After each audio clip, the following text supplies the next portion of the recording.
تو جا بجا مٹی کے ڈھیروں کی طرح انسانوں کی لاشیں پڑی ہوئی ہیں. رب نے ان کو کہا کہ ایسا کرو برتن بناؤ. کیا طریقہ ہے؟ اس طرح مٹی کا کیچڑ بناؤ, اس طرح اس کو بار بار تم حل کرو, اس طرح وہ ایک مشین سی بناؤ جو گول دائرے میں پھرنے والی ہے, پھر اس پر رکھ کے برتن بناؤ. جیسے جیسے رب بتاتا گیا کرتے گئے. جب وہ اس کا ایک بھٹی بنا کے آگ لگائی, اس کو گرم کیا اور برتن سرخ سرخ بن گئے. رب نے کہا اب ان کو قطار میں لگاؤ. قطار میں لگایا, کہا لے کر مونگری ان کو توڑ ڈالو. مولا کریم بڑی محنت سے بنائے ہیں, مجھے توڑنے میں اعتراض تو کوئی, جیسے کہ آپ کو فرمان ہوگا ویسے کروں گا, لیکن یہ لگتا بڑا اچنبا سا ہے. بڑی محنت سے بنایا. انہوں نے کہا جس میں تو روح نہیں پھونک سکا ان کو توڑنے میں اتنا تردد ہے, جو مجھ سے مروائے ان میں تو سب میں جان ڈالی ہوئی تھی. اس وقت آپ کی طبیعت پر ایک احساس ہوا کہ میں نے کام کو کیا ہے, میرے خدا کو اچھا نہیں لگا. آپ پھر عراق چھوڑ کے نا وہ مکہ شریف میں آئے. اس پر بھی امام نسوی نے لکھا ہے کہ کوئی اپنے خطا کا احساس ہو تو توبہ بھی کرے اور مقامات مقدسہ کی تلاش بھی کرے. مقامات مقدسہ پر جا کے, یہ جو مقدس مقام ہولی پلیسز جن کو کہتے ہو, کہتے بغداد کیوں جاتے ہو, اجمیر کیوں جاتے ہو, داتا کیوں جاتے ہو, مدینہ طیبہ کیوں جاتے ہو, نجف اشرف کیوں جاتے ہو, یہ اس کا جواب ہے. آئے مکہ شریف میں آ کے ڈیرے لگا لیے. کہا مولا کریم جو ہو گیا وہ تو ہو گیا, معافی چاہتا ہوں, زندگی میں کبھی ایسا دوبارہ نہیں کروں گا. معافی بھی مل گئی ہوئی ہے, لیکن طبیعت پر ندامت جو ہے وہ دور نہیں ہو رہی. یہ ایمان کی زندگی اور ایمان کی ترقی کی علامت ہے کہ اپنی کسی کوتاہی کو کوتاہی سمجھے, اس پر ندامت کا اسے احساس ہو. رومی رحمۃ اللہ فرماتے ہیں جب گناہ کرتے کرتے دل زیادہ سیاہ ہو جاتا ہے, اس وقت نفس بھی غیرت ہو جاتا ہے. نہ خود کو غیرت آتی ہے, نہ باپ کہے تو کوئی غیرت آتی ہے, نہ ماں ڈانٹے تو کوئی غیرت آتی ہے. آدمی کہتا ہے کوئی بات نہیں, ایسا ہوتا رہتا ہے. یہ نفس کے بے غیرت ہو جانے کی نشانی ہے. چوں زیادہ گشت دل را تیر کی, نفس سے دور بیش گردد خیر کی.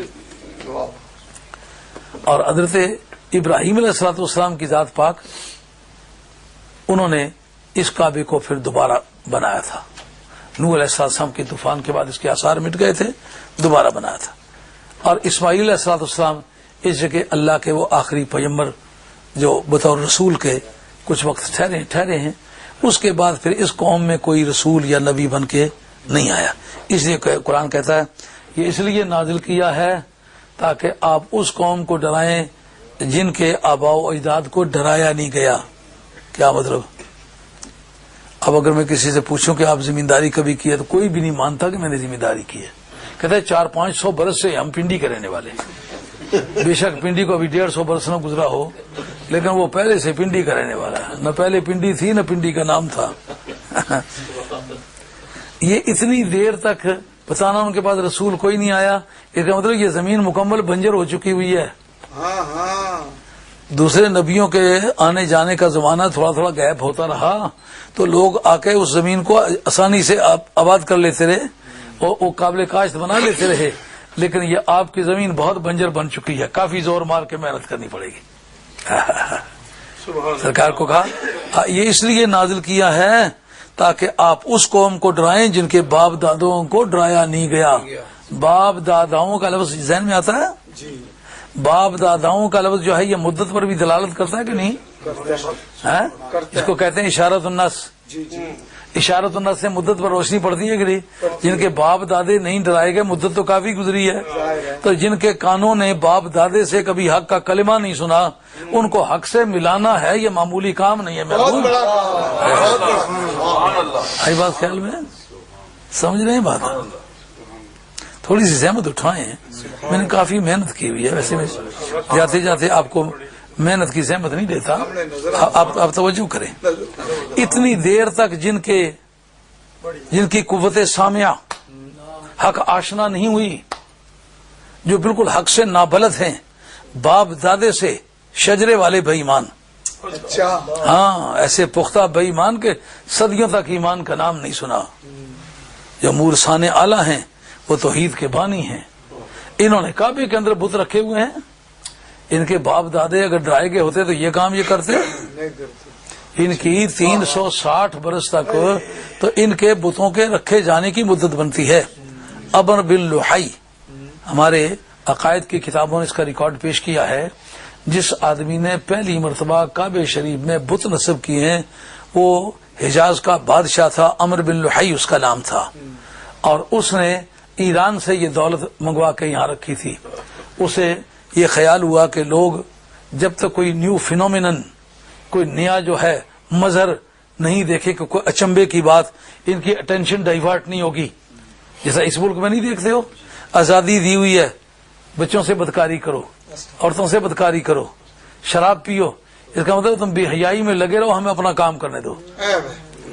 یہ ایک سیاسی مسلط ہے، وگرنہ ہر آدمی کو یہ پتا ہے کسی کی بیٹی کی عزت لوٹنا یہ کوئی آسان کام ہے. اس خاندان کے لوگ زندہ رہتے ہیں؟ جس خاندان کے بچے کی عزت لوٹ لی جائے، آئندہ نسلیں یہ نام لینے کی بزین رہتی کہ ہم فلاں کے بیٹے ہیں. جو شراب پینے سے بیٹی کی تمیز نہ رہے، بیوی کی تمیز نہ رہے، ماں کی تمیز نہ رہے، باپ کی تمیز نہ رہے، حلال کی تمیز نہ رہے، حرام کی تمیز نہ رہے، مندر کی تمیز نہ رہے، مسجد کی تمیز نہ رہے، یعنی جو احساس مرتبہ ہے، حفظ مراتب ہے، اس کا شعور ہی نکل جائے تو پھر آدمی کن بنیادوں پر انسان کہلائے گا؟ پھر تو جیسا ایک بیل ہے ویسا ایک انسان ہے، ہر آدمی کو سمجھ آتا ہے. لیکن یہ بات انہوں نے کیوں کی ہوئی ہے؟ اس لیے کی ہوئی ہے کہ ان کے سیاسی میدان میں کوئی رکاوٹ پیش نہ آئے. نتیجہ نکلتا ہے بچے جب 16 برس کی عمر میں جاتے ہیں ان کو اسکولوں کالجوں میں تعلیم ایسی دی جاتی ہے کہ بچے اس طرف لگ جاتے ہیں. اب یہ بات آپ بھی باپ ہیں کسی قوم کے، میں بھی کسی قوم کا باپ ہوں. جس وقت 5 برس کی بچیوں اور بچوں کو ٹی وی پہ جنسی تعلقات بتلائے جائیں، ان کی کون کی معلومات میں اضافہ ہوتا ہے؟ یہ ان کے امتحان میں لکھنے کے لیے آتی ہے؟ یہ نہیں. اس کا کیا مفاد ہے؟ اس کا مطلب بچوں کو بنیادی طور پر ایسی برائیوں کا عادی کرو کہ وہ یہ سمجھنے سے عاجز ہو جائیں کہ حکومتیں بناتے کس طرح ہیں، حکومتیں چلتی کس طرح ہیں، اور ملکوں کی تقسیم کس طرح ہوتی ہے، صوبائی تقسیم کس طرح ہوتی ہے، کاؤنٹیاں کس طرح بنتی ہیں، باروز کیسے بنتی ہیں، شاعر کیسے بنتے ہیں، ان کی جو صوبائی بیلنس ہیں وہ کس طرح تیار ہوتے ہیں، یہ سیوکس ان کا شہریت کا شہری نظام کیسا ہوتا ہے، یہ نالیوں کا اختیار کس کے پاس ہوتا ہے، بڑے نالوں کا اختیار کس کے پاس ہوتا ہے، بارانی پانی کو رکاوٹ کرنے کا اختیار کس کے پاس ہوتا ہے، روڈیں بہ جائیں تو اس کو ٹھیک کون کرتا ہے، لوگوں کے مکان گرنے لگ جائیں تو اس کا بندوبست کون کرتا ہے. یہ سیوکس ہے. اس میں کوئی سیوکس کی تعلیم ہے؟ ان کو ایسے کاموں پہ لگانا کہ نہ وہ روٹی کما سکیں. یہ جتنی بے غیرتی کی قسم کے کام سکھاتے ہیں، ذرا ماں باپ اس سے ہاتھ اٹھائیں اور سوشل ورکر لے جاتے ہیں. اس دنیا کا کوئی بھی حساب کتاب یہ کہے گا کہ ماں کے مقابلے میں کوئی آدمی زیادہ ہمدرد ہے؟ باپ کے مقابلے میں کوئی زیادہ ہمدرد ہے؟ فطرت انسانی کے خلاف ہے. انسان ہو کر یہ جملہ بولنے کی حیثیت میں نہیں ہے. دادی 2 مرتبہ ماں لگتی ہے، دادا 2 مرتبہ باپ لگتا ہے. اگر بیٹا اپنے بیٹے کو مارے، اگر دادا پاس موجود ہے تو دادا یقیناً اپنے بیٹے کی حمایت نہیں کرے گا، پوتے کی حمایت کرے گا. تو جب پوری انسانی فطرت جو ہے وہ شیشے کی طرح چمکتی ہوئی دکھائی دے رہی ہے کہ یہ کام غلط ہے، کیوں سکھائے جا رہے ہیں؟ صرف اس لیے سکھائے جا رہے ہیں کہ لوگوں کو اپنے سیاسی منزل کا تعین کرنا ممکن نہ رہے. لوگ اسی طرح کھیل تماشے میں، شرابوں میں، عشاشیوں میں لگے رہیں، نہ کوئی تعلیم کی طرف جائے اور نہ کوئی آگے کوئی کسی کی تربیت کرے، نہ ہدایت کو زندگی کی ضرورت سمجھے. اب اس ملک میں جہاں آپ رہ رہے ہیں، آپ کوئی بھی کتاب ایسی بتا سکتے ہیں جہاں بتایا ہو کہ ہدایت بھی ضرورت زندگی ہے؟ نہیں بتایا گیا. یہ کیوں؟ عمرو بن لحی نے بھی آج سے کوئی 1400 برس ہو گئے سرکار کو تشریف لائے، اس سے 360 برس پہلے. اس کا مطلب ہے کہ 1800 برس کا زمانہ گزرتا ہے. اس نے یہ تدبیر پہلی مرتبہ سوچی ہے کہ لوگوں کو